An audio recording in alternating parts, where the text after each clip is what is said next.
जीवी। जी हाँ, देश हित में हम आपको भारत विरोधी साजिशों की ऐसी सीरीज आज दिखाने जा रहे हैं, आपकी आंखें खुल जाएगी। कई कलाकार हैं इसमें, इंटरनेशनल कलाकार हैं, देसी कलाकार हैं, खुद को भारतीय कहने वाले कलाकार हैं और खुद को सामाजिक कार्यकर्ता बताने वाले फर्जी कलाकार हैं जो सामाजिक कार्यकर्ता का चोला ओढ़ लेते हैं। इस देश विरोधी सीरीज में आतंकवादी भी हैं और मौलाना भी। तो इस सीरीज का पहला एपिसोड है भड़काऊ मौलाना। ऐसा मौलाना जो मुसलमानों को डराता है, भारत में रहने का एहसान जताता है और भारत पर आक्रमण करने वाला आक्रांता, लुटेरे, हजारों हिंदुओं के हत्यारे, बलात्कारी महमूद गजनवी के लिए भक्ति दिखाता है। ये एपिसोड देखकर आप समझ जाएंगे कि ऐसे फतवा छाप डरजीवी मौलाना भारत में रहकर भारत की संस्कृति के लिए कितना बड़ा धब्बा है।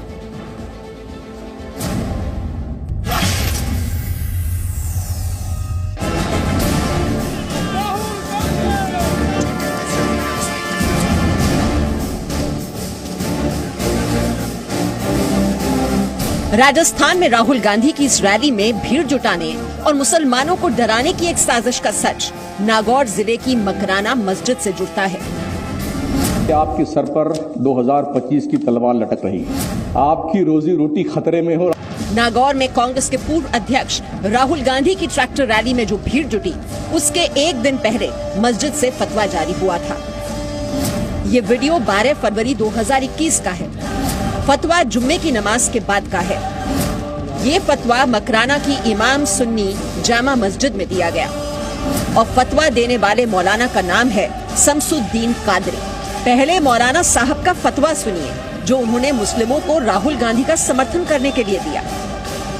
पार्टी के पूर्व अध्यक्ष जनाब राहुल गांधी, दूसरे मिनिस्टर हजरात ये तशरीफ ला रहे हैं। आप ध्यान रखें और 13 फरवरी को सुबह 11 बजे अपने काम वगैरह बंद करके सभा स्थल पर पहुंच करके अपनी जिंदा दिली का सबूत पेश करें और एकजुटता का परिचय दें। ये इसलिए भी जरूरी है कि आपके सर पर 2025 की तलवार लटक रही है। मौलाना साहब 2025 की जिस तलवार का जिक्र करके मुसलमानों को डरा रहे हैं, असल में वो 2024 में होने वाले लोकसभा चुनाव हैं और ये मुसलमानों को डरा रहे हैं कि देश में दोबारा मोदी सरकार के आने का खतरा है। अब मौलाना जी से सुनिए, इन्होंने राहुल गांधी और कांग्रेस के समर्थन का फतवा क्यों दिया है। अभी कुछ बहस चल रही थी कि ये ऐलान करना चाहिए कि नहीं करना चाहिए। जो आपकी रोजी रोटी खतरे में हो और आप ऐलान नहीं करेंगे।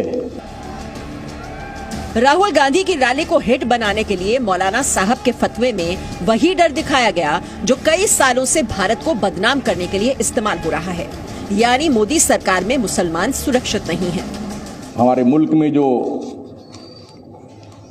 बीजेपी हुकूमत है केंद्र में, जो लोग काम कर रहे हैं, वो उन सारे शोशे गोशे पर निगाह रखते हैं कि मुसलमान कहां से खा रहा है, कैसे जी रहा है। उन तमाम स्रोत को बंद करने की नापाक कोशिशें चल रही हैं जिस पर लोग अब तक अमल पैरा हैं और मुस्तकबिल के इतने खतरनाक अज़ाइम जिसका आप तस्वुर भी नहीं कर सकते हैं।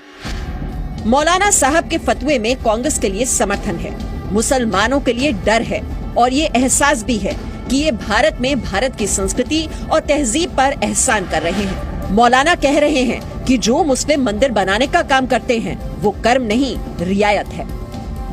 हम जिस देश में रहते हैं, इस भारत में, इसमें बहुत सारी रियायतें हमें करनी पड़ती हैं और इस्लाम ने उन रियायतों की इजाजत दी है। अगर कोई ये कहता कि भी इसका ऐलान नहीं करना चाहिए, तो मैं पूछता हूं कि मंदिर आपको बनाना चाहिए? बोलिए बोलिए, बनाना चाहिए? क्या जवाब देंगे आप? गुंजाइश है इस्लाम में। इस्लाम ने मूर्ति बनाने से मना किया है, मूर्ति बनाना हराम है, लेकिन दीवारें बनाना, फूल पत्तियां नक्काशी करना, इस्लाम ने इसकी इजाजत दी है। अब ऐसे फतवा छाप मौलानाओं पर सोचना मुसलमानों को है कि वो उन्हें ही डरा कर रखने वालों की बातें कब तक सुनेंगे। और जवाब कांग्रेस को देना होगा कि धर्मनिरपेक्ष पार्टी होने का दावा करने वाली कांग्रेस क्या भीड़ जुटाने के लिए ऐसे फतवे सही मानती है। ब्यूरो रिपोर्ट, जी।